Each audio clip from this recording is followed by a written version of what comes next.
Hi friends, இன்னைக்கு நம்ம ஒரு ஜென்ரல் தாட்ஸை பற்றி பார்க்க போகிறோம். இன்னைக்கு நம்ம பார்க்க போகிற ஜென்ரல் தாட்ஸோட தலைப்பு என்னன்னா குட் ஹேபிட்ஸ். குட் ஹேபிட்ஸ்னால் தமிழில் நல்ல ஒழுக்கங்கள். இன்னைக்கு நம்ம நல்ல ஒழுக்கங்கள்ன்றது சின்ன பிள்ளைங்களுக்கு மாத்திரம் இல்லை, பெரியவங்க, வயதானவர்கள், வாலிபர்கள், திருமணமானவர்கள்னு சொல்லி எல்லாருக்குமே இன்னைக்கு நாட்களில் அதிகமாக தேவைப்படுற ஒரு காரியம் நல்ல ஒழுக்கங்கள். ஸோ இன்னைக்கு நம்ம ஃபர்ஸ்ட் நல்ல ஒழுக்கங்களில் பார்க்க போகிற டாபிக் என்னன்னா பெரியவர்களுக்கு கீழ்ப்படியுங்கள். பெரியவர்கள்னா நம்ம வீட்டில் வயசானவங்க இருப்பாங்க, தாத்தா பாட்டிங்க இருப்பாங்க. ஸோ சின்ன பிள்ளைங்க வந்து பெரியவங்களுக்கு கீழ்ப்படியவே மாட்டாங்க. இந்த காலத்தில் இருக்கிற பிள்ளைங்க வந்து ரொம்ப சேட்டை பண்ணுவாங்க. என்ன சொன்னாலும் அதை கேட்கவே மாட்டாங்க, கீழ்ப்படியவே மாட்டாங்க. ஸோ நம்ம வசனத்திலே வாசிக்கிறோம், எபேசியர் 6வது அதிகாரம் 1வது வசனத்தில் பெற்றோர்களுக்கு கீழ்ப்படிகிறதை பற்றி நம்ம வசனத்திலே அழகாக குறிப்பிடப்பட்டிருக்கிறது. நம்ம பெற்றோர்களுக்கு இந்த நாட்களில் பெரியவர்களுக்கும் சரி, பெற்றோர்களுக்கும் சரி, எல்லாருக்குமே நம்ம இன்னைக்கு கீழ்ப்படியணும். இன்னைக்கு நம்ம ரெண்டாவதா பார்க்க போகிற ஒரு காரியம் சுத்தமா இருக்கணுமா? ஆமா, காலையில எந்திரிச்ச உடனே பல்லு விளக்காம யார்கிட்டயாவது பேச முடியுமா? காலையிலையும் சாயந்தரமும் டெய்லி 2 தடவை கட்டாயமா பல்லு விளக்கிடணும். அதே மாதிரி டெய்லி குளிச்சிடணும். குளிக்காம நம்ம வெளியே போகவே கூடாது. டெய்லி குளிச்சு நம்மளை சுத்தமா வச்சுக்கணும். நம்மளை நாமே தினந்தோறும் சுத்தமாகவே வச்சுக்கணும். அதே மாதிரி நம்ம வீட்டையும் சுத்தம் பண்ணணும். நம்ம வீட்டை பெருக்கலாம், கிளீன் பண்ணலாம், அம்மாவுக்கு ஹெல்ப் பண்ணலாம். நம்மளை சுற்றி இருக்கிற இடங்கள்ல, நம்ம போகிற இடம், வார இடம், நம்ம இருக்கிற இடத்த எப்பயுமே நம்ம சுத்தமாகவே வச்சுக்கணும். ஸோ சுத்தமாயிரு அப்படிங்கிறதுக்கு மத்தேயு 6வது அதிகாரம் 17வது வசனத்தில் உன் தலைக்கு எண்ணெய் பூசி உன் முகத்தை கழுவுன்னு சொல்லி பைபிள் வேத வசனத்திலே நம்ம இன்னைக்கு நம்ம பார்க்குறோம். ஸோ நம்ம தினந்தோறும் சுத்தமா இருக்கணும். அடுத்ததான் நம்ம பார்க்க போற டாபிக் என்னன்னா லவ் நேச்சர். லவ் நேச்சர், நம்ம இயற்கையை அதிகமா நேசிக்கணுங்கிறது. நம்ம ஆதி ஆகமத்திலே பார்க்குறோம், ஆண்டவர் ஒவ்வொரு படைப்புலையும் இயற்கையை நேசிச்சு ஒவ்வொரு நாளும் ஒவ்வொரு காரியமா படைச்சிட்டு வந்துடுறார். ஸோ அந்த இயற்கையை நம்ம அதிகமா நேசிக்கணும்.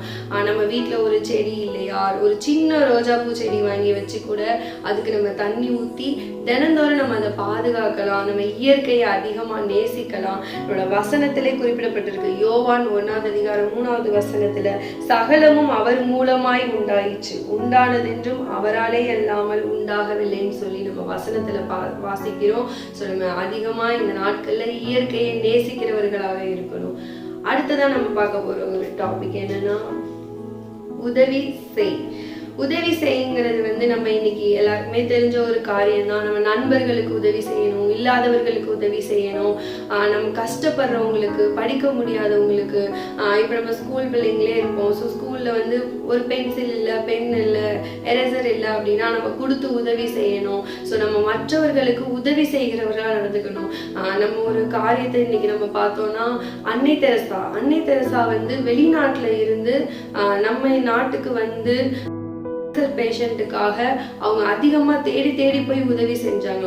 இன்னைக்கு அவங்க உயிரோட இல்லை, ஆனாலும் அவங்க செஞ்ச உதவிய இன்னைக்கு வரைக்கும் நம்ம எல்லாருமே பேசிட்டு இருக்கோம். அன்னை தெரசாவை போல யாராலையும் உதவி செய்ய முடியாதுன்னு சொல்லி இந்த நாட்கள்ல நம்ம பேசிட்டு இருக்கிறோம். ஸோ இதுக்குரிய வசனம் 1 பேதுரு 4வது அதிகாரம் 10வது வசனத்துல நல்ல உக்கிரானக்காரர்கள் போல ஒருவருக்கொருவர் உதவி செய்யுங்கள். நம்ம இன்னைக்கு ஒவ்வொருவருக்கும் கீழே இருக்கிறவங்களுக்கும் நம்ம தூக்கி விடணும். நம்ம ஒவ்வொருவருக்கும் நம்ம உதவி செய்யணும். இல்லாதவர்களுக்கு, இயலாதவர்களுக்கு நம்ம ஒவ்வொரு நாளும் உதவி செஞ்சுட்டே இருக்கணும். ஸோ இன்னைக்கு நல்ல ஒழுக்கங்களை பத்தி நம்ம இதே மாதிரி நம்ம நிறைய சொல்லிக்கிட்டே போகலாம். இன்னைக்கு நம்ம 4 காரியங்களை பத்தி பார்த்தோம். அந்த 4 காரியங்களை முதலாவதாக பெரியவர்களுக்கு, பெற்றோர்களுக்கு கீழ்ப்படியணும். 2வது சுத்தமா இருக்கணும். 3வது காரியம் என்னன்னா இயற்கையை நேசிக்கிறவர்களா இருக்கணும். 4வது உதவி செய்கிறவர்களா இருக்கணும். ஸோ இன்னைக்கு பார்த்த இந்த நல்ல ஒழுக்கங்களை பற்றி நீங்கள் உண்மையிலே உங்களுக்கு ரொம்ப பிடிக்கும் நான் கர்த்தருக்குள்ள விசுவாசிக்கிறேன். இந்த 4 காரியங்களை உங்கள் வாழ்க்கையில் கடைபிடிங்க. நீங்கள் அதை செய்யுங்க. மற்றவர்களுக்கு, இயலாதவர்களுக்கு உதவி செய்யுங்க. சுத்தமாக இருங்க. இயற்கையை நேசிங்க. பெரியவர்களுக்கு கீழ்ப்படிங்க. நீங்கள் எல்லாருமே அதை செய்வீங்கன்னு சொல்லி நான் கர்த்தருக்குள்ள விசுவாசிக்கிறேன். கர்த்தர் உங்கள் யாவரையும் என்றென்றைக்கும் ஆசீர்வதிப்பாராக. ஆமென்.